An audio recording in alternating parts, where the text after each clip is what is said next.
PFC REC దగ్గర అప్పు తెచ్చిండ్రు అని మాట్లాడిండ్రు.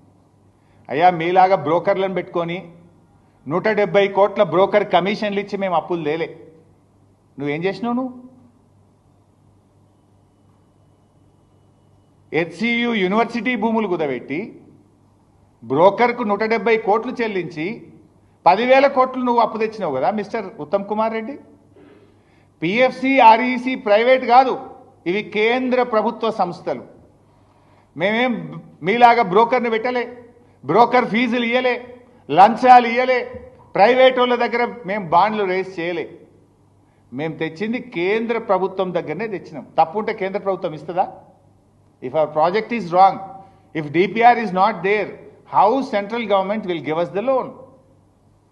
పిఎఫ్సి ఆర్ఈసీఎం ప్రైవేట్ సంస్థలు కావు. నువ్వు 10,000 కోట్ల అప్పు తేవడానికి 170 కోట్ల లంచం ఇచ్చిన గవర్నమెంట్ ఈ కాంగ్రెస్ గవర్నమెంట్. సిగ్గు లేకుండా మీరు మాట్లాడుతున్నారు. తలకాయ ఏడబెట్టుకుంటారు మీరు.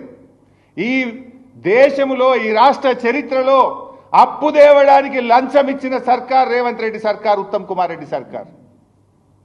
ఇంతకంటే నీతి బాహ్యమైనటువంటి, ఇంతకంటే దివాలకో దిక్కుమాలిన చర్యలు ఉండవు. ఇంకా మా గురించి మాట్లాడతావు నువ్వు సిగ్గు లేకుండా? నువ్వు వాడినావు కనుక నేను వాడుతున్నా పదం, లేకపోతే నేను వాడేవాడిని కాదు.